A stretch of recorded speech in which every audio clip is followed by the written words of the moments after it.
Good morning students. आज असी new chapter start करना है 10th class biology chapter number 3 करना start. How do organisms reproduce. Organisms जोड़े आ रिप्रोड्यूस किमें करते हैं। ऑर्गेनिजम्स के ह्यूमन बीइंग्स भी आ जाते हैं, एनीमल्स भी आ जाते हैं। कहते reproduction is the process of formation of new generation of young ones of similar type by the grown up individuals. ठीक है, एक वो प्रोसैस है रिप्रोडक्शन, एक ऐसा प्रोसैस है जिहदे तो एक न्यू जनरेशन जी प्रोड्यूस होती है। Reproduction is not an essential life process like nutrition, respiration, excretion. ठीक है, रिप्रोडक्शन एक कोई जरूरी लाइफ का प्रोसैस नहीं है, जिदा कि साडी न्यूट्रिशन साडे लिए सब तो ज़्यादा जरूरी है, साडे वास्ते रेस्पिरेशन उस तो भी ज़्यादा साह लैन दी प्रक्रिया, तो एक्सक्रीशन जो वेस्ट मटीरियल से बाहर निकलता है साडी बॉडी, कार्बन डाइऑक्साइड वगैरह, because it is not necessary for the survival of an individual organism. ਉਹਦੇ कहने का मतलब है कि रिप्रोडक्शन हो तो जाती है, एक ऑर्गेनिज्म तो एक नवा ऑर्गेनिज्म बनता जाता है, बट उत्थे तक ही सहमत नहीं रहिंदा। उत्थे मीनस उन्होंने अगे होर जीवित रहने वास्ते होर किहड़ियां चीज़ां चाहिदियां। एक तो सब तो पहला न्यूट्रिशन, भोजन खाऊगा। जे हुण भोजन खाऊगा तो ही अंदर जाके एनर्जी रिलीज़ होगी इन दी फॉर्म ऑफ ऑक्सीजन। ठीक है, फिर रेस्पिरेशन वास्ते चाहिए उन्होंने ऑक्सीजन, उन्होंने यूज़ करूँगा। फिर जो भी साडी बॉडी ने जोड़े न्यूट्रंस वगैरह चाहिए होंगे उन्हें वो अब्जॉर्ब कर लेने, तो waste material as a carbon dioxide as a other faecal matter जोड़ा वो बाहर कढ़ देंगी साडी बॉडी। सो इस करके जी है कल्ली रिप्रोडक्शन होना ही साडी बॉडी विच कल्ली जरूरी नहीं है। साडी बॉडी विच रिप्रोडक्शन के नाल इन्हां चीज़ों की भी बहुत ज़्यादा महत्ता है। Rather a lot of resources and energy are spent by individual in order to take part in reproduction. Reproduction होने में भी बहुत सारे पार्ट्स जोड़े आ यूज़ होंगे आ। So however this is not a wasteful expenditure. It is because reproduction is important health survival of individuals as it ensures continuity of life, perpetuation of species, replacement of dead individuals, introduction and transfer of variations. It is because of reproduction that we observe so many species and a single non-reproducing organism which will be hardly noticed. ठीक है, और कहने का मतलब है कि ये कोई वेस्टफुल नहीं है एक रिप्रोडक्शन होनी। रिप्रोडक्शन के नाल सानू ये रिप्रोडक्शन के होने के नाल एक कॉन्टीन्यूटी बनी रहती है लाइफ के, मतलब कि अगे तो अगे जी लाइफ एग्जिस्ट होती रहती है, नवे इंडिविजुअल्स बनते रहते हैं। ठीक है, नवी स्पीशीज़ बनदियां रहंदियां। जो एक बंदा डैड हो जाता उस तो बाद एक जी नवी प्रजाति होंगी है वो पैदा की होंगी है, वो उसकी जगह लेंदी है। ठीक है, सो इदां जी है वेरिएशनस जी ट्रांसफर होंदियां रहंदियां अगे तो अगे। ठीक है, सो बेसिक फीचर किहड़े रिप्रोडक्शन के, DNA की रेप्लीकेशन होना। रेप्लीकेशन ऑफ DNA मतलब DNA की कॉपीज़ बननी, सेम कॉपीज़ अगे तो अगे DNA की फॉर्मेशन होनी। Growth and differentiation of cellular machinery, cells जोड़े साडे उन्हां दी ग्रोथ होनी, सैल की डिवीजन होनी। It is a mode of reproduction in single celled organisms. ठीक है, development of special reproductive structures, formation of new individuals. ठीक है, नवे नवे जोड़े आ स्पैशल जो रिप्रोडक्टिव स्ट्रक्चर्स होंगे आ ह्यूमन बीइंग्स एनीमल्स के उन्होंने फॉर्मेशन होती है, एक नवे इंडिविजुअल्स बनते हैं। तो DNA की जी कॉपीज़ बनदियाँ, उन्होंने ग्रोथ होंगी है, सैल की डिवीजन होंगी है, नवे टिश्यूज़ बनते हैं, ऑर्गन बनते हैं and maturation into a multicellular organism. ये सारे प्रोसैस होने उस तो बाद एक मल्टी सैलुलर साडे कोल ऑर्गेनिज्म जोड़ा वो बनता है। So how do organisms create exact copies of themselves? DNA function as a blueprint of life, as it is an information source not only about the building and running cellular machinery but also the organisms of cells into tissues। कहता DNA को कल्ली information एक building बनानी या किसी या कोई cells की इंफॉर्मेशन नहीं होंगी, वो होर भी वो सैल्स वो होर इंफॉर्मेशन होंगी है DNA को, किमें सैल्स तो टिश्यू बनते, टिश्यू तो ऑर्गन बनता, ऑर्गन तो ऑर्गन सिस्टम बनता, ऑर्गन सिस्टम तो अगे एक पर्टिकुलर बॉडी स्ट्रक्चर बनता है।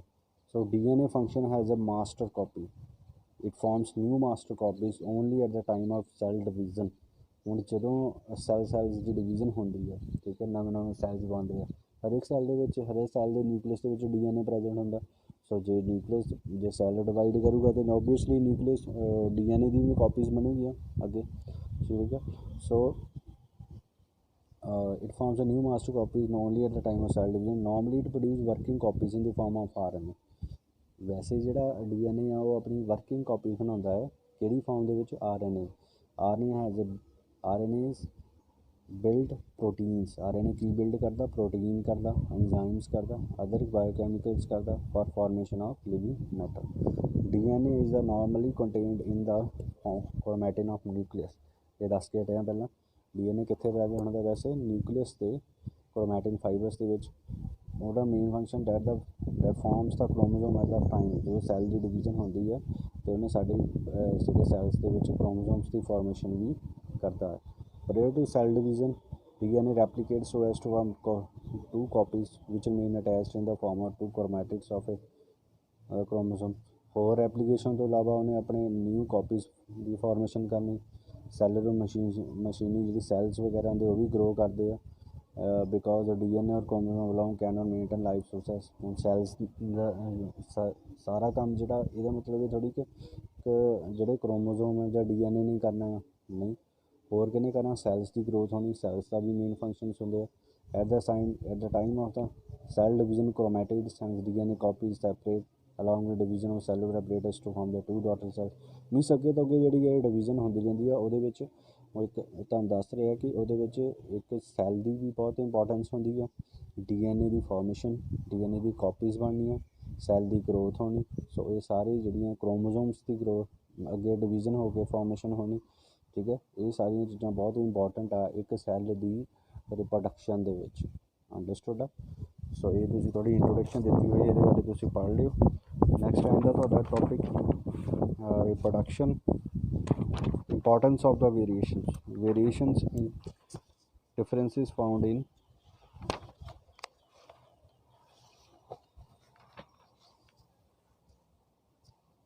variations are differences found in morphological, physiological and other traits of individuals belonging to the same organisms. So they develops due to faulty DNA replication, crossing over, chances separation of chromosomes during meiosis, chances combination during fertilization, ठीक है। सो ਇਹ ਜਿਹੜੀ ਆ DNA ਦੀ replication ਹੁਣ variations ਕਾਹਤੋਂ ਆਉਂਦੀਆਂ? ਕਾਹਤੋਂ ਸਾਡੇ ਵਿੱਚ ਜਿਹੜਾ ਕਈ ਵਾਰ ਕਿਸੇ ਦੀ ਕੋਈ ਪ੍ਰੋਬਲਮ ਆ ਜਾਂਦੀ ਹੈ, ਕਿਸੇ ਦੇ ਜੀਨਸ ਦੇ ਵਿੱਚ ਕੋਈ ਪ੍ਰੋਬਲਮ ਹੁੰਦੀ ਆ, ਉਹ ਕਾਹਤੋਂ ਹੁੰਦੀ ਆ? ਕਹਿੰਦਾ ਜਾਂ ਤਾਂ ਕੋਈ DNA ਰੈਪਲੀਕੇਸ਼ਨ 'ਚ ਕੋਈ ਪ੍ਰੋਬਲਮ ਆ ਜਾਵੇ, ਜਾਂ ਉਹਨਾਂ ਦੇ ਕ੍ਰਾਸਿੰਗ ਓਵਰ ਜਿਹੜੇ ਕ੍ਰੋਮੋਜ਼ੋਮਸ ਇੱਕ ਦੂਜੇ ਨਾਲ ਅਟੈਚ ਕਰਦੇ ਉਹਨਾਂ ਵਿੱਚ ਕੋਈ ਪ੍ਰੋਬਲਮ ਆ ਜਾਵੇ, ਜਾਂ ਫਿਰ ਕ੍ਰੋਮੋਜ਼ੋਮ ਜਿਹੜੇ ਆ ਜੋ ਸੈਪਰੇਟ ਹੁੰਦੇ ਆ ਜਦੋਂ ਮਿਓਸਿਸ ਹੁੰਦੀ ਆ। ਮਿਓਸਿਸ ਇੱਕ ਡਿਵੀਜ਼ਨ ਹੁੰਦੀ ਹੈ, 1 ਤੋਂ 2, 2 ਤੋਂ 4 ਸੈਲਸ ਜਿਹੜੇ ਡਿਵਾਈਡ ਕਰਦੇ ਆ, ਠੀਕ ਹੈ, ਉਹਨਾਂ ਵਿੱਚ ਜਦੋਂ ਪ੍ਰੋਬਲਮ ਆ ਜਾਂਦੀ ਹੈ। So variation highly important. Pre adaptations variation function has a pre adaptation to environment changes like increase or decrease in temperature, drought, excessive rainfall, asteroid hits, antibiotic resistance, pesticide resistance. Normally, each population adapt to live, feed and prosper in particular niche or ecological space of its separation, ठीक है। सो variation एक ਉਹ changes ਆਉਂਦੀਆਂ ਜਿੱਦਾਂ ਕਿ ਕਿਸੇ ਵੀ variation ਆਉਂਦੀ ਕਾਹਤੋਂ ਆ? ਜਾਂ ਕਹਿੰਦਾ ਕਿਸੇ ਟੈਂਪਰੇਚਰ ਵਿੱਚ ਚੇਂਜ ਆ ਜਾਣੀ, ਕਿਸੇ ਦੇ ਕੁਛ ਜਗ੍ਹਾ ਰਹਿ ਰਹੇ ਹੋ ਤੁਸੀਂ ਕਿਸੇ ਜਗ੍ਹਾ 'ਤੇ, ਉਸ ਜਗ੍ਹਾ 'ਤੇ ਜਿਹੜੀ ਆ ਉਹ ਟੈਂਪਰੇਚਰ ਵਿੱਚ ਚੇਂਜ ਆ ਜਾਣੀ, ਠੀਕ ਹੈ। ਟੈਂਪਰੇਚਰ ਵੱਧ ਘੱਟ ਜਾਣਾ, ਡਰਾਟ ਸੋਕਾ ਪੈ ਜਾਣਾ, ਫਿਰ ਬਹੁਤ ਜ਼ਿਆਦਾ ਉੱਥੇ ਰੇਨਫਾਲ ਹੋਣੀ, ਫਿਰ ਐਸਟਰੋਇਡ ਹਿੱਟ ਕਰਦਾ। ਅਤੇ ਹੁਣ ਤੁਸੀਂ ਦੇਖਿਆ ਹੋਣਾ ਐਸਟਰੋਇਡ ਹਿੱਟ ਕਰਦਾ ਮਤਲਬ ਜਿੱਦਾਂ ਕੋਈ ਜਿਹੜੇ ਵੱਡੇ ਐਸਟਰੋਇਡਸ ਹੁੰਦੇ ਆ ਸਾਡੇ ਸੋਲਰ ਸਿਸਟਮ ਦੇ, ਧਰਤੀ ਦੇ ਆਲੇ ਦੁਆਲੇ ਘੁੰਮਦੇ ਹੁੰਦੇ, ਉਹ ਧਰਤੀ 'ਤੇ ਆ ਕੇ ਗਿਰ ਜਾਵੇ, ਠੀਕ ਹੈ। ਫਿਰ ਐਂਟੀਬਾਇਓਟਿਕ ਰੈਜ਼ਿਸਟੈਂਸ, ਕੋਈ ਬਿਮਾਰੀ ਉੱਥੇ ਫੈਲ ਜਾਂਦੀ ਹੈ। ਪੈਸਟੀਸਾਈਡ ਰੈਜ਼ਿਸਟੈਂਸ, ਕੋਈ ਪੈਸਟੀਸਾਈਡ ਜਿਹੜੇ ਉੱਥੇ ਖਾ ਜਾਂਦੇ ਆ ਫਸਲਾਂ ਨੂੰ ਜਾਂ ਕੋਈ ਔਰਗਨਿਜ਼ਮਸ ਨੂੰ। ਸੋ ਇਹ ਜਿਹੜੀਆਂ ਇਹ ਸਾਰੀਆਂ ਚੀਜ਼ਾਂ ਵੇਰੀਏਸ਼ਨਸ 'ਤੇ ਅਫੈਕਟ ਕਰਦੀਆਂ, ਤਾਂ ਵੇਰੀਏਸ਼ਨ ਆਉਂਦੀ ਆ। ਅੰਡਰਸਟੂਡ? ਹੁਣ ਤੁਸੀਂ ਐਗਜ਼ਾਮਪਲ ਲੈ ਲਓ, ਤੁਸੀਂ ਇੱਕ ਜਗ੍ਹਾ 'ਤੇ ਘਰ ਦੇ ਰਹਿ ਰਹੇ ਹੋ, ਠੀਕ ਹੈ। ਤੁਸੀਂ ਜਾ ਕੇ ਜਿਸ ਇਨਵਾਇਰਮੈਂਟ ਵਿੱਚ ਰਹਿ ਰਹੇ ਹੋ ਤੁਸੀਂ ਆਪਣੇ ਘਰ, ਉਹ ਤੁਹਾਨੂੰ ਇਨਵਾਇਰਮੈਂਟ ਸੂਟ ਕਰਦਾ ਹੈ ਤੁਹਾਡੇ ਬੋਡੀ ਦੇ ਅਕੋਰਡਿੰਗ। ਬਟ ਹੁਣ ਸਪੋਜ਼ ਕਰ ਲਓ ਤੁਹਾਨੂੰ ਸਡਨਲੀ ਕਿਤੇ ਮੂਵ ਕਰਨਾ ਪੈ ਜਾਏ ਕਿਸੇ ਹੋਰ ਕੰਟਰੀ ਦੇ ਵਿੱਚ, ਉੱਥੇ ਟੈਂਪਰੇਚਰ ਬਹੁਤ ਜ਼ਿਆਦਾ ਆ। ਹੁਣ ਤੁਹਾਡੇ ਲਈ ਉਹ ਇੱਕ ਕਹਿ ਲਓ ਕਿ ਬਹੁਤ ਔਖਾ ਆ ਉਸ ਜਗ੍ਹਾ 'ਤੇ ਸਰਵਾਈਵ ਕਰਨਾ, ਕਿਉਂਕਿ ਤੁਸੀਂ ਇੰਨੇ ਕੋਲਡ ਟੈਂਪਰੇਚਰ ਰਹੇ ਨਹੀਂ, ਉੱਥੇ ਜ਼ਿਆਦਾ ਕੋਲਡ ਟੈਂਪਰੇਚਰ ਆ, ਅਤੇ ਉਹ ਤੁਹਾਡੀ ਬਾਡੀ ਨੂੰ ਬਹੁਤ ਅਫੈਕਟ ਪਾਊਗਾ।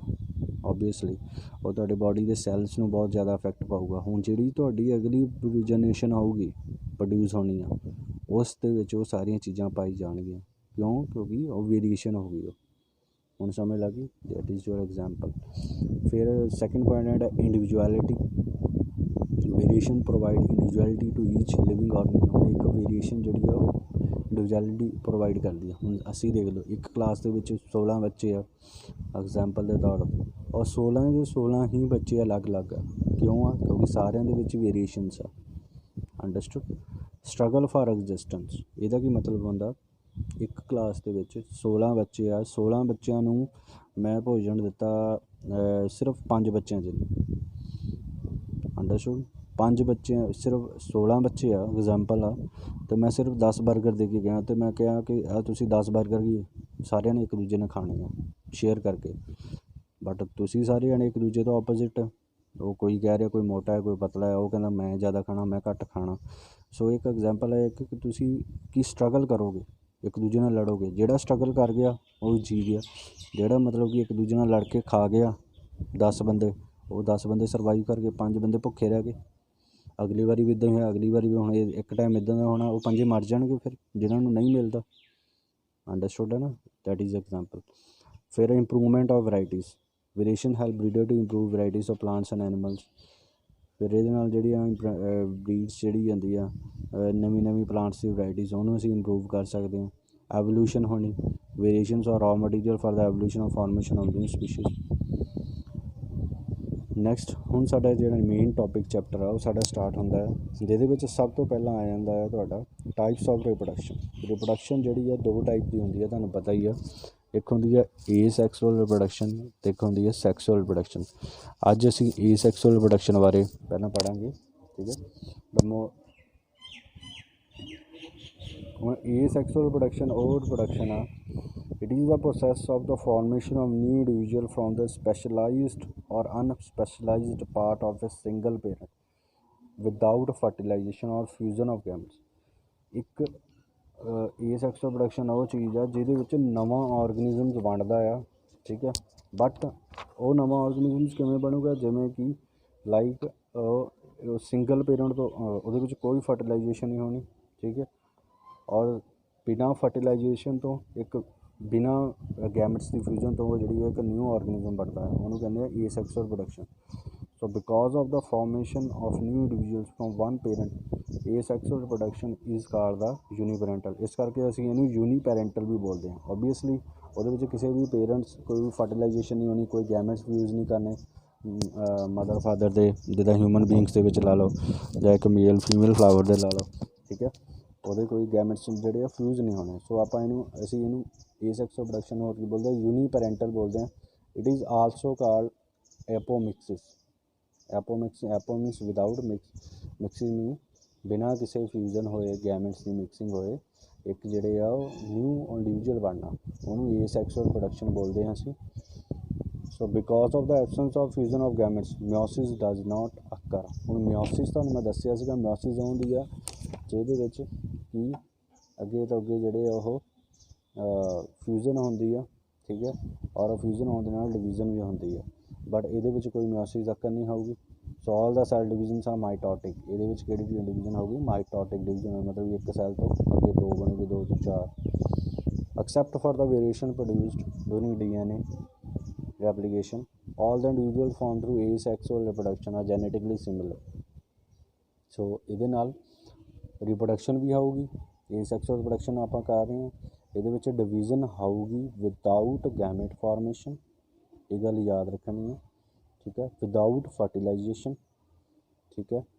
ਇਹਦੇ ਵਿੱਚ ਮਿਓਸਿਸ ਨਹੀਂ ਹੁੰਦੀ, ਇਹਦੇ ਵਿੱਚ ਮਾਈਟੋਟਿਕ ਹੁੰਦੀ ਹੈ, ਠੀਕ ਹੈ। ਮਿਓਸਿਸ ਉਹਨਾਂ ਵਿੱਚ ਹੁੰਦੀ ਹੈ ਜਿਹਨਾਂ ਦੇ ਵਿੱਚ ਰਿਪਰੋਡਕਸ਼ਨ, ਜਿਹਨਾਂ ਦੇ ਵਿੱਚ ਕਹਿ ਲਓ ਮਿਓਸਿਸ ਕਿਹਨਾਂ ਦੇ ਵਿੱਚ ਹੁੰਦੀ? ਜਿਹਨਾਂ ਤੋਂ ਫਰਟੀਲਾਈਜੇਸ਼ਨ ਹੋ ਗਈ, ਬਟ ਇਹਦੇ ਵਿੱਚ ਫਰਟੀਲਾਈਜੇਸ਼ਨ ਹੁੰਦੀ ਨਹੀਂ, ਠੀਕ ਹੈ ਨਾ।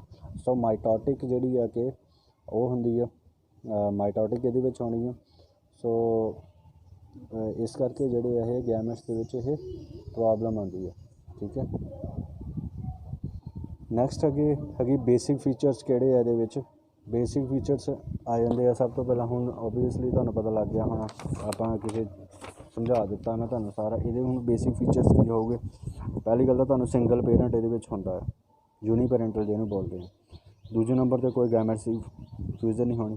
ਤੀਜੇ ਨੰਬਰ 'ਤੇ ਡਿਵੀਜ਼ਨ ਹੁੰਦੀ ਹੈ, ਆਲ ਦਾ ਸੈਲ ਡਿਵਾਈਡਸ ਆਰ ਯੂਜ਼ਿੰਗ ਮਾਈਟੋਟਿਕ ਡਿਵੀਜ਼ਨ ਹੋਣੀ। ਕਿਹੜੀ ਡਿਵੀਜ਼ਨ ਹੋਣੀ, ਇਹ ਬਹੁਤ ਇੰਪੋਰਟੈਂਟ ਕੁਐਸਚਨ ਆ। ਇਹ 1 ਮਾਰਕਸ 'ਚ ਤੁਹਾਨੂੰ ਆ ਸਕਦਾ ਹੈ। 1 ਮਾਰਕਸ 'ਚ ਕੁਐਸਚਨ ਆਊਗਾ ਇਹ ਕਿ ਏਸੈਕਸੁਅਲ ਪ੍ਰੋਡਕਸ਼ਨ ਦੇ ਵਿੱਚ ਕਿਹੜੀ ਡਿਵੀਜ਼ਨ ਹੁੰਦੀ ਆ, ਮਿਓਸਿਸ ਜਾਂ ਮਾਈਟੋਸਿਸ। ਇਹਨੂੰ ਅਸੀਂ ਮਾਈਟੋਸਿਸ ਵੀ ਬੋਲਦੇ ਹਾਂ, ਮਾਈਟੋਸਿਸ ਵੀ ਬੋਲਦੇ ਹਾਂ। ਉਹਨੂੰ ਮਿਓਸਿਸ ਵੀ ਕਹਿੰਦੇ ਆ, ਮਿਓਟਿਕ ਵੀ, ਮਤਲਬ TIC ਲਾਇਆ ਨਾਲ। ਸੋ ਇਹਦੇ ਵਿੱਚ ਏਸੈਕਸੁਅਲ ਪ੍ਰੋਡਕਸ਼ਨ ਦੇ ਵਿੱਚ ਮਾਈਟੋਸਿਸ ਹੁੰਦੀ ਹੈ, ਇਹ ਗੱਲ ਯਾਦ ਰੱਖਣਾ। So genetic similarity, young individuals are genetic similar to parents without any exception of the occasional mention.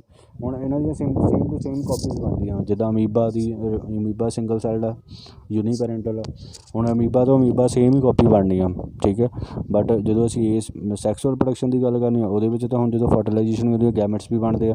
ਤਾਂ ਉਹਦੇ ਵਿੱਚ ਕੀ ਹੋਣਾ, ਉਹਦੇ ਵਿੱਚ ਡਿਫਰੈਂਟ ਜਿਹੜੇ ਆ ਤੁਹਾਡੇ ਉਹ ਜਿਹੜੀ ਹੁਣ ਸ਼ਕਲਾਂ, ਐਗਜ਼ਾਮਪਲ ਆ ਹਿਊਮਨ ਬੀਇੰਗਸ ਦੀ ਲਾ ਲਓ, ਸਾਡੀ ਸ਼ਕਲਾਂ ਸੇਮ ਨਹੀਂ ਹੈਗੀਆਂ। ਠੀਕ ਹੈ। ਸਾਡੇ ਵਿੱਚ ਵੇਰੀਏਸ਼ਨ, ਅਸੀਂ ਡਿਫਰੈਂਟ ਆ ਇੱਕ ਦੂਜੇ ਤੋਂ ਸਾਰੇ ਜਣੇ। ਤੁਹਾਡੀ ਕਲਾਸ 'ਚ 16 ਬੱਚੇ, 16 ਦੇ 16 ਬੱਚੇ ਡਿਫਰੈਂਟ ਆ। ਠੀਕ ਹੈ। ਕਿਉਂਕਿ ਉਹਨਾਂ ਦੇ ਜਿਹੜੇ ਕਰੈਕਟਰਸ ਆ ਜੋ ਵੀ ਆ ਉਹ ਕਿਹਨਾਂ ਮਿਲਦੇ ਆ, ਤੁਹਾਡੇ ਪੇਰੈਂਟਸ ਨਾਲ ਮਿਲਦੇ ਆ। ਸੋ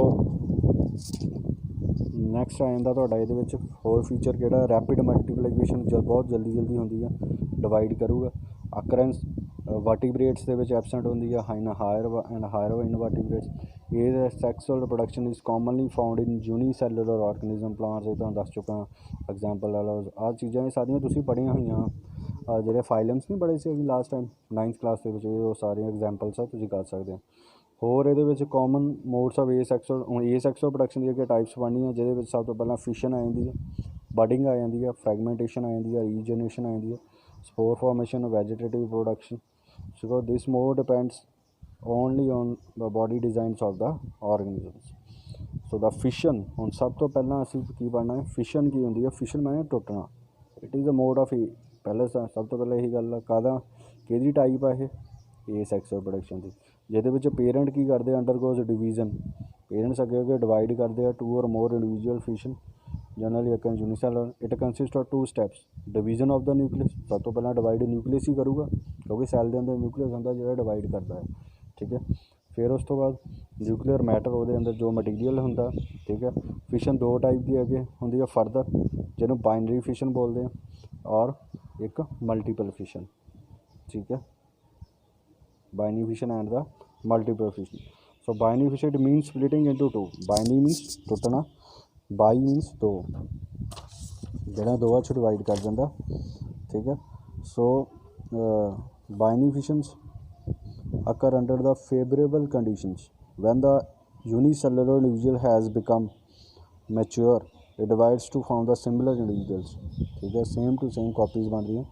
Parents disappear as its body get distributed into its 2 daughters. For the binary fission, the nucleus or nuclear matter elongates and divide into the 2. It is followed by the cleavage of cytoplasm between the 2 daughter nucleus to form the daughter individuals. ठीक है। In example ले लो यदि amoeba, binary fission can may occur in any plane. ਹੁਣ amoeba ਲੈ ਲਓ exam, ਇਹ ਤੁਸੀਂ ਪੜ੍ਹਿਆ ਹੋਇਆ ਪਹਿਲਾਂ। ਠੀਕ ਹੈ। ਆਹ ਅਮੀਬਾ ਸੀਗਾ। ਹੁਣ ਇਹ ਇੱਦਾਂ ਵੀ ਡਿਵਾਈਡ ਕਰ ਸਕਦਾ, ਇੱਦਾਂ ਵੀ ਕਰ ਸਕਦਾ, ਇੱਦਾਂ ਵੀ ਕਰ ਸਕਦਾ, ਇੱਦਾਂ ਵੀ ਕਰ ਸਕਦਾ, ਐਨੀ ਕਿਸੇ ਵੀ ਆਪਣੇ ਏਰੀਏ 'ਚ ਉਹ ਡਿਵਾਈਡ ਕਰ ਸਕਦਾ। ਸੋ ਉਹਨੂੰ ਅਸੀਂ ਬਾਈਨਰੀ ਫਿਸ਼ਨ ਕਹਿੰਦੇ। ਸਿੰਗਲ ਪੇਰੈਂਟ ਇਹ 'ਚ ਇਨਵੋਲਵ ਹੁੰਦਾ ਆ। ਠੀਕ ਹੈ। ਪੈਰਾਮੀਸ਼ੀਅਮ ਵੀ ਇੱਦਾਂ ਹੀ ਆ। ਪੈਰਾਮੀਸ਼ੀਅਮ ਦੀ ਜਿਹੜੀ ਆ ਇੱਕ ਡੈਫੀਨੇਟ ਸ਼ੇਪ ਹੁੰਦੀ ਆ। ਠੀਕ ਹੈ। ਇਨ ਪੈਰਾਮੀਸ਼ੀਅਮ ਦਾ ਪਰੀਨ ਔਰ ਡਿਵੀਜ਼ਨ ਦੀ transfers, it is a vertically euglena leishmania whip like flagellum at one end causes ਕਾਲਾ। ਜਾਂ ਇਹ ਲੈਸ਼ਮੈਨੀਆ ਜਿਹੜਾ ਇੱਕ ਪ੍ਰੋਟੋਜ਼ੋਆ ਹੈ ਜੋ ਕਿ ਬਿਮਾਰੀ ਇੱਕ ਕਾਜ਼ ਕਰਦਾ ਹੈ। ਕਿਹੜੀ ਬਿਮਾਰੀ ਹੁੰਦੀ ਉਹ, ਕਾਲਾਜ਼ਾ। ਇਹ ਤੁਸੀਂ ਯਾਦ ਰੱਖਣਾ, ਬਹੁਤ ਇੰਪੋਰਟੈਂਟ ਆ। 1 ਮਾਰਕਸ 'ਚ ਕੁਐਸਚਨ ਆ ਸਕਦਾ ਹੈ ਤੁਹਾਨੂੰ। ਠੀਕ ਹੈ। ਹੁਣ ਇਹ ਵੀ ਸਾਨੂੰ ਪੁੱਛ ਸਕਦੇ ਆ, ਅਮੀਬਾ ਦੇ ਵਿੱਚ ਕਿਸ ਤਰ੍ਹਾਂ ਕਿਸੇ ਵੀ ਪਲੇਨ ਤੋਂ ਡਿਵੀਜ਼ਨ ਹੁੰਦੀ ਆ। ਠੀਕ ਹੈ। ਪੈਰਾਮੀਸ਼ੀਅਮ ਦੇ ਵਿੱਚ ਕਿ ਡਿਵੀਜ਼ਨ ਕਿਹੜੀ ਹੁੰਦੀ ਆ, ਟ੍ਰਾਂਸਫਰਸਡ ਹੁੰਦੀ ਆ। ठीक है। ਜੂਗਲੀਨਾ ਦੇ ਵਿੱਚ वर्टिकल ਹੁੰਦੀ ਆ। ਸੋ ਲੈਸ਼ਮੈਨੀਆ ਦੇ ਵਿੱਚ whip like flagellum at one end, ठीक है। ये ਤੁਹਾਨੂੰ ਸਾਰੀਆਂ ਗੱਲਾਂ ਜਿਵੇਂ वर्टिकल हो गया, ट्रांसवर्स हो गया, ये ਸਾਰੀਆਂ ਤੁਸੀਂ ਮੈਥ ਦੀਆਂ ਕੁਝ ਲੈਂਗੁਏजेस ਆ ਜਿਹੜੇ ਵਰਡਸ ਆ ਇਹ ਤੁਹਾਨੂੰ ਪਤਾ ਹੋਣਾ। ਅੰਡਰਸਟੂਡ। ਸੋ ਸੈਕਿੰਡ ਟਾਈਪ ਦੀ ਆ ਦੇਖੋ, ਆ ਐਗਜ਼ਾਮਪਲ ਦਿੱਤੀ ਹੈ ਬਾਈਨਰੀ ਫਿਸ਼ਨ ਇਨ ਦਾ ਅਮੀਬਾ। ਸੈਕਿੰਡ ਜਿਹੜੀ ਆ ਟਾਈਪ ਹੈਗੀ ਆ ਫਿਸ਼ਨ ਦੀ, ਉਹ ਹੈਗੀ ਆ ਮਲਟੀਪਲ ਫਿਸ਼ਨ। ਮਲਟੀਪਲ ਫਿਸ਼ਨ 'ਚ ਬੇਟਾ ਕੀ ਹੁੰਦਾ, it is a mode of multiplication in which one unicellular parent divide ਕਰਦਾ ਆ splits into to form number of daughter individual. ਇਹਦੇ ਵਿੱਚ ਕੀ ਹੁੰਦਾ ਇੱਕ ਯੂਨੀਸੈਲੂਲਰ ਜਿਹੜਾ ਪੇਰੈਂਟ ਹੁੰਦਾ, ਠੀਕ ਹੈ, ਉਹਦੇ ਵਿੱਚ ਜਿਹੜੇ ਸੈਲਜ਼ ਪ੍ਰੈਜੈਂਟ ਹੁੰਦੇ ਨਾ ਉਹ ਇੰਟਰਨਲੀ ਡਿਵਾਈਡ ਕਰ ਜਾਂਦੇ ਆ। Multiple fission occur in protozoa, some unicellular algae. In amoeba, multiple fission take place under unfavorable conditions, but when the protozoa forms a cyst over it, plasmodium। ਹੁਣ ਅਸੀਂ malaria ਬਾਰੇ ਪੜ੍ਹਦੇ ਆ ਰਹੇ ਸ਼ੁਰੂ ਤੋਂ, ਠੀਕ ਹੈ। ਹੁਣ ਮਲੇਰੀਆ ਦੇ ਵਿੱਚ ਕੀ ਹੁੰਦਾ ਬੱਚੇ, ਜਿਹੜਾ ਉਹਦੇ ਵਿੱਚ ਜਿਹੜੀ ਐਨੋਫਿਲੀਜ਼ ਹੁੰਦੀ ਨਾ, ਜਿਹੜੀ ਮਲੇਰੀਆ ਕਾਜ਼ ਕਰਦੀ ਆ। ਐਨੋਫਿਲੀਜ਼ ਇੱਕ ਮੱਛਰ ਜਿਹਨੂੰ ਅਸੀਂ ਮਸਕੀਟੋ ਬੋਲਦੇ ਹਾਂ, ਮਸਕੀਟੋ ਦੀ ਇੱਕ ਸਪੀਸ਼ੀਜ਼ ਆ ਐਨੋਫਿਲੀਜ਼, ਜਿਹੜੀ ਆ ਉਹ ਮਲੇਰੀਆ ਕਾਜ਼ ਕਰਦੀ ਆ। ਉਹਨੇ ਕੀ ਕਰਨਾ, ਉਹਨੇ ਜਿਹੜਾ ਆਪਣਾ ਵਾਇਰਸ ਆ, ਠੀਕ ਹੈ, ਉਹ ਸਾਡੀ ਬਾਡੀ ਵਿੱਚ ਇੰਜੈਕਟ ਕਰ ਦੇਣਾ। ਉਸ ਦੇ ਵਾਇਰਸ ਨੇ ਸਾਡੀ ਬਾਡੀ ਵਿੱਚ ਜਾ ਕੇ, ਹੁਣ ਤੁਹਾਨੂੰ ਮੈਂ ਥੋੜ੍ਹਾ ਬਹੁਤ ਦੱਸ ਦਿੰਦਾ ਇਹਦੇ ਬਾਰੇ, ਇਹ ਤੁਸੀਂ +1 +2 ਡਿਟੇਲ ਵਿੱਚ ਇਹਦਾ ਪੂਰਾ ਸਾਈਕਲ ਪੜ੍ਹੋਗੇ। ਉਹਨੇ ਕੀ ਕਰਨਾ, ਜਿਹੜੇ ਸਾਡੇ RBC ਸੈਲਜ਼ ਹੁੰਦੇ ਆ ਨਾ ਬਲੱਡ ਦੇ ਵਿੱਚ, ਉਹਦੇ ਵਿੱਚ ਆਪਣਾ ਕੀ ਕਰਨੇ ਆ, ਉਹਦੀਆਂ ਵਿੱਚ ਆਪਣੀ ਜਾ ਕੇ ਕਾਪੀਜ਼, ਪੈਰਾਸਾਈਟਸ ਕਾਪੀਜ਼ ਬਣਾਉਣੀਆਂ ਸ਼ੁਰੂ ਕਰ ਦੇਣੀਆਂ। ਆਹ ਦੇਖੋ, ਇੱਕ ਸੀਗਾ, 1 ਤੋਂ 2, 2 ਤੋਂ 4, 4 ਤੋਂ 8, 8 ਤੋਂ 16, ਅੱਗੇ ਤੋਂ ਅੱਗੇ ਡਿਵੀਜ਼ਨ ਕਰੀ ਜਾਣੀ। ਔਰ ਇੱਕ ਟਾਈਮ ਇੱਦਾਂ ਦਾ ਹੋਣਾ ਕਿ ਉਹ ਜਿਹੜਾ RBC ਸਾਡਾ ਬਰਸਟ ਕਰ ਜਾਣਾ, ਅਤੇ ਉਹ ਜਿਹੜੇ ਆ ਪੈਰਾਸਾਈਟਸ ਉਹ ਸਾਡੀ ਬਲੱਡ ਦੇ ਵਿੱਚ ਮਿਕਸ ਹੋ ਜਾਣੇ ਆ, ਜਿਹਦੇ ਕਰਕੇ ਸਾਨੂੰ ਮਲੇਰੀਆ ਜਿਹੜਾ ਉਹ ਕਾਜ਼ ਹੁੰਦਾ ਹੈ। ਸੋ ਉਹਦਾ ਦੇਖੋ ਲਾਸਟ ਦਾ ਪੇਰੈਂਟ ਸੈਲ ਔਰ ਸਿਸਟ ਬਰਸਟ ਓਪਨ ਰਿਲੀਜ਼ ਦਾ ਡਾਟਰ ਇੰਡੀਵਿਜੂਅਲਸ। ਇਹ ਡਾਟਰ ਇੰਡੀਵਿਜੂਅਲਸ ਉਹਨੇ ਸਾਡੇ ਬਲੱਡ ਦੇ ਵਿੱਚ ਰਿਲੀਜ਼ ਕਰ ਦੇਣੇ, ਅਤੇ ਦੈਨ ਉਹਨੇ ਕੀ ਕਰ ਦੇਣਾ, ਆਪਣੇ ਉਹਨੂੰ ਸਾਡੀ ਬਾਡੀ ਦੇ ਵਿੱਚ ਜਿਹੜੀ ਉਹ ਇਨਫੈਕਸ਼ਨ ਉਹ ਕਾਜ਼ ਕਰ ਦੇਣੀ, ਠੀਕ ਹੈ। ਇਹਦੇ ਵਿੱਚ ਡਿਫਰੈਂਸ ਆ ਗਿਆ ਤੁਹਾਡਾ, ਇੰਪੋਰਟੈਂਟ ਆ ਇਹ ਬਹੁਤ ਜ਼ਿਆਦਾ, ਜਿਹਦੇ ਵਿੱਚ ਬਾਈਨਰੀ ਫਿਸ਼ਨ ਅਤੇ ਮਲਟੀਪਲ ਫਿਸ਼ਨ ਆ ਜਾਂਦੀ ਹੈ। ਹੁਣ ਬਾਈਨਰੀ ਦਾ ਤੁਹਾਨੂੰ ਪਤਾ ਲੱਗ ਗਿਆ, 2 ਇੰਡੀਵਿਜੂਅਲਸ ਹੁੰਦੇ ਆ। ਮਲਟੀਪਲ ਦੇ ਵਿੱਚ it give rise to 2 individual. Binary ਦੇ ਵਿੱਚ ਮਤਲਬ 1 ਤੋਂ 2 ਬਣਦੇ ਆ, ਠੀਕ ਹੈ। ਔਰ ਮਲਟੀਪਲ ਦੇ ਵਿੱਚ ਬਹੁਤ ਸਾਰੇ, ਆਹ ਦੇਖੋ ਕਿੰਨੇ ਸਾਰੇ ਸੈਲਸ ਜਿਹੜੇ ਉਹ ਡਿਵਾਈਡ ਹੋ ਕੇ ਬਣ ਗਏ। ਫਿਰ ਫੇਵਰੇਬਲ ਕੰਡੀਸ਼ਨਸ ਹੁੰਦੀਆਂ, ਇਹਦੇ ਵਿੱਚ ਅਨਫੇਵਰੇਬਲ ਹੁੰਦੀਆਂ। ਇਹਦੇ ਵਿੱਚ ਔਰ ਇੱਕ ਵਾਰੀ ਨਿਊਕਲੀਅਸ ਡਿਵਾਈਡ ਕਰਦਾ, ਇਹਦੇ ਵਿੱਚ ਨਿਊਕਲੀਅਸ ਜਿਹੜਾ ਉਹ ਬਾਰ-ਬਾਰ ਡਿਵਾਈਡ ਕਰਦਾ ਰਹਿੰਦਾ ਹੈ ਮਲਟੀਪਲ ਦੇ ਵਿੱਚ। ਸੋ ਠੀਕ ਆ, ਇਹ ਅਮੀਬਾ ਪੈਰਾਮੀਸ਼ਨ ਦੇ ਵਿੱਚ ਹੁੰਦਾ, ਪਲਾਜ਼ਮੋਡੀਅਮ ਅਮੀਬਾ ਦੇ ਵਿੱਚ ਹੁੰਦਾ। ਅੰਡਰਸਟੂਡ ਹੋ ਜੂਗਾ ਨਾ, ਠੀਕ ਆ। ਨੈਕਸਟ ਆ ਜਾਂਦਾ ਅੱਗੇ ਤੁਹਾਡੀ ਟਾਈਪ ਆ ਜਾਂਦੀ ਏਸੈਕਸੁਅਲ ਪ੍ਰੋਡਕਸ਼ਨ ਦੀ। ਬਡਿੰਗ ਆ ਜਾਂਦੀ ਆ ਯੂਨੀਸੈਲੂਲਰ ਆਰਗੈਨਿਜ਼ਮਸ 'ਤੇ। ਬਡਿੰਗ ਇੱਕ ਫਾਰਮੇਸ਼ਨ ਆ ਐਗਜ਼ਾਮਪਲ ਲੈ ਲਓ, ਇੱਕ ਬਾਡੀ ਸੀਗੀ ਆ ਕਿਸੇ ਵੀ ਪਲਾਂਟ ਦੀ, ਉੱਥੋਂ ਆ ਇੱਕ ਬਡ ਰਾਈਜ਼ ਹੋ ਗਈ, ਉਹਨੇ ਆਪਣਾ ਇੱਕ ਨਵੀਂ ਬਾਡੀ ਬਣਾ ਲਈ। ਬਾਅਦ 'ਚ ਇਹ ਅਲੱਗ ਹੋ ਗਿਆ ਇਸ ਤੋਂ, ਇਹਨੇ ਇੱਕ ਸੈਪਰੇਟ ਬਡ ਬਣਾ ਲਈ, ਦੋਨੇ 2 ਬਾਡੀ ਬਣੀ ਹੈ ਨਾ। ਫਿਰ ਆ ਪੇਰੈਂਟ ਸੀਗਾ, ਪੇਰੈਂਟ ਤੋਂ ਇੱਕ ਬਡ ਰਾਈਜ਼ ਹੋ ਗਈ। ਐਗਜ਼ਾਮਪਲ ਲੈ ਲਓ ਇੱਕ ਹੋਰ ਦੱਸ ਦਿੰਦਾ ਤੁਹਾਨੂੰ, ਆਹ ਇੱਕ ਪਲਾਂਟ ਆ, ਠੀਕ ਹੈ। ਇਹ ਪਲਾਂਟ ਤੋਂ ਇੱਥੋਂ ਇੱਕ ਬਡ ਰਾਈਜ਼ ਹੋ ਗਈ, ਆਹ ਪਲਾਂਟ ਆ, ਇਹਨੂੰ ਮੈਂ ਪੇਰੈਂਟ ਪਲਾਂਟ ਕਹਾਂਗਾ। ਪੇਰੈਂਟ ਪਲਾਂਟ ਆਹ ਵਾਲਾ ਪਾਰਟ, ਆਹ ਇੱਕ ਬਡ ਇੱਥੋਂ ਰਾਈਜ਼ ਹੋਈ। ਇਸ ਬਡ ਨੇ ਕੀ ਕਰ ਦੇਣਾ, ਇੱਕ ਨਿਊ ਪਲਾਂਟ ਦੀ ਫੋਰਮੇਸ਼ਨ ਕਰ ਦੇਣਾ, ਇੱਕ ਨਿਊ ਪਲਾਂਟ ਬਣਾ ਦੇਣਾ, ਔਰ ਇਹ ਤੋਂ ਸੈਪਰੇਟ ਹੋ ਜਾਣਾ। Understood. So budding is the formation of outgrowth from an organism which separates the to produce a new individual. Yeast example ਸਭ ਤੋਂ ਬੈਸਟ ਬਡਿੰਗ ਦੀ, ਇਹ ਤੁਸੀਂ ਤੁਹਾਨੂੰ ਪੁੱਛ ਸਕਦੇ ਹੋ ਵੀ ਰਾਈਟ ਦਾ ਐਗਜ਼ਾਮਪਲ ਆਫ ਦਾ ਬਡ, ਠੀਕ ਹੈ, ਦਾ ਗਿਵ ਦਾ ਐਗਜ਼ਾਮਪਲ ਆਫ ਦਾ ਬਡ। ਇਹਦੀ ਗਰੋਥ ਵਿੱਚ ਈਚ ਇੰਡੀਵਿਜੂਅਲ ਜਿਹੜਾ ਪ੍ਰੋਡਿਊਸ ਕਰਦਾ ਫਸਟ ਸਮਾਲ ਇੱਕ ਛੋਟਾ ਜਿਹਾ ਇੱਕ ਬਡ ਰਾਈਜ਼ ਹੁੰਦੀ ਹੈ ਸਭ ਤੋਂ ਪਹਿਲਾਂ। ਉਸ ਤੋਂ ਬਾਅਦ ਇੱਕ ਜਿਹੜਾ ਉਹ ਇੱਕ nucleus present in the parent cell now divide once nucleus pass into the.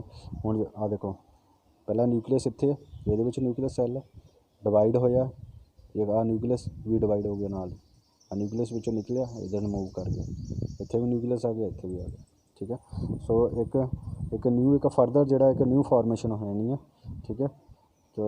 So this is called the bud formation. ਇਹਨੂੰ ਕੀ ਕਹਿੰਦੇ ਹਾਂ ਅਸੀਂ, ਬਡਿੰਗ ਇਨ ਯੂਨੀਸੈਲੂਲਰ ਆਰਗੈਨਿਜ਼ਮ। ਅੰਡਰਸਟੂਡ ਆ। ਹੁਣ ਇਹ ਯੂਨੀਸੈਲੂਲਰ ਆਰਗੈਨਿਜ਼ਮ ਸੀਗੇ। ਏਸੈਕਸੁਅਲ ਪ੍ਰੋਡਕਸ਼ਨ ਅੱਗੇ ਪੜ੍ਹਨੀ ਅਸੀਂ ਮਲਟੀ ਸੈਲੂਲਰ ਆਰਗੈਨਿਜ਼ਮਸ ਵਿੱਚ, ਠੀਕ ਹੈ। So simple multicellular organism multiply asexually through fragmentation, ਹੁਣ ਜਿਹੜਾ ਮਲਟੀ ਸੈਲੂਲਰ ਜਿਹੜੇ ਸੈਲ ਬੋਡੀਜ਼ ਹੁੰਦੀਆਂ ਉਹਨਾਂ ਦੇ ਵਿੱਚ ਜਦੋਂ ਰਿਪਰੋਡਕਸ਼ਨ ਹੁੰਦੀ ਆ, ਠੀਕ ਹੈ, ਉਹ ਕਿਵੇਂ ਥਰੂ ਹੁੰਦੀ ਹੈ, ਏਸੈਕਸੁਅਲ ਹੁੰਦੀ ਹੈ, ਜਿੱਦਾਂ ਫਰੈਗਮੈਂਟੇਸ਼ਨ ਰਾਹੀਂ, ਰੀਜਨਰੇਸ਼ਨ ਰਾਹੀਂ, ਬਡਿੰਗ ਰਾਹੀਂ, ਸਪੋਰ ਫਾਰਮੇਸ਼ਨ ਰਾਹੀਂ, ਠੀਕ ਹੈ। ਸਪੋਰ ਫਾਰਮੇਸ਼ਨ ਯੂਨੀਸੈਲੂਲਰ ਵਿੱਚ ਵੀ ਹੁੰਦੀ ਹੈ। Fragmentation is the easiest mean of the asexual reproduction. Asexual reproduction has found in spire ਵਗੈਰਾ, several fungi, bryophytes, ਫੰਗੀ ਜਿਹੜੀ ਹੈਗੀ ਤੇ ਉਰਲੀ ਹਰਿਆਲੀ ਹੁੰਦੀ ਹੈ, ਉਹ ਤੁਸੀਂ ਦੇਖਿਆ ਹੋਣਾ, ਅੱਗੇ ਤੋਂ ਅੱਗੇ ਬਹੁਤ ਜਲਦੀ ਡਿਵਾਈਡ ਕਰਦੀ ਹੈ, ਠੀਕ ਹੈ, ਉਹਦੇ ਵਿੱਚ ਸਪਾਇਰ ਫਰੈਗਮੈਂਟੇਸ਼ਨ ਹੁੰਦੀ ਹੈ। So there is a little differentiation of cells and all pieces, small pieces of fragment can grow by cell division to attain mature size. In other multicellular organisms, cells become differentiated from tissues तो organ बनते हैं। जो differential cells और tissues occur at a specific position in body. Cell by cell division cannot help in reproduction. More complex mode of reproduction occur. Cells involved in reproduction or specific type of fungal stem means ਅੱਗੇ ਤੋਂ ਅੱਗੇ ਜਿਹੜੀ ਉਹ divide ਆਉਂਦੀ ਰਹਿੰਦੀ ਹੈ, ਠੀਕ ਹੈ। ਸੋ ਫਰੈਗਮੈਂਟੇਸ਼ਨ ਦੇ ਵਿੱਚ ਸਭ ਤੋਂ ਪਹਿਲਾਂ ਸਾਡਾ ਏਸੈਕਸੁਅਲ ਰਿਪਰੋਡਕਸ਼ਨ ਮਲਟੀ ਸੈਲੂਲਰ, ਇਹਦੇ ਵਿੱਚ ਸਭ ਤੋਂ ਪਹਿਲੀ ਟਾਈਪ ਹੈਗੀ ਹੈ ਫਰੈਗਮੈਂਟੇਸ਼ਨ। ਇਹ ਉਹ ਪ੍ਰੋਸੈਸ ਆ ਜਿਹਦੇ ਵਿੱਚ ਫੂਲ ਬੋਡੀ ਜਿਹੜੀ ਆਰਗਨਿਜ਼ਮ ਉਹ ਡਿਵਾਈਡ ਕਰਦੀ ਆ 2 ਔਰ ਮੋਰ ਪਾਰਟਸ ਦੇ ਵਿੱਚ। ਇੱਕ ਬੋਡੀ ਆ ਦੇਖੋ, ਇੱਕ ਤੋਂ 2 ਬਣ ਕੇ, ਠੀਕ ਹੈ। ਅਸੀਂ ਇਹਨੂੰ ਕੀ ਬੋਲਦੇ ਹਾਂ, ਫਰੈਗਮੈਂਟਸ। ਈਚ ਫਰੈਗਮੈਂਟ ਗਰੋਜ਼ ਇਨਟੂ 2 ਇੰਡੀਵਿਜੂਅਲਸ। ਫਰੈਗਮੈਂਟੇਸ਼ਨ ਹੁਣ ਫਰੈਗਮੈਂਟੇਸ਼ਨ ਹੁੰਦੀ ਕਿਹਦੇ ਵਿੱਚ, ਐਲਗੀ ਦੇ ਵਿੱਚ ਹੁੰਦੀ ਆ, ਫੰਜਾਈ ਦੇ ਵਿੱਚ ਹੁੰਦੀ ਆ, ਬਰਾਇਓਫਾਈਟਸ ਦੇ ਵਿੱਚ ਹੁੰਦੇ ਆ, ਬਾਇਓਫਾਈਟਸ ਦੇ ਵਿੱਚ ਪਲਾਂਟਸ ਆ, ਠੀਕ ਹੈ। So and some marine ribbon worms. It is caused by mechanical disturbance, chemical that decay of older part empty of intervening cells. Fragmentation, common method multiplication.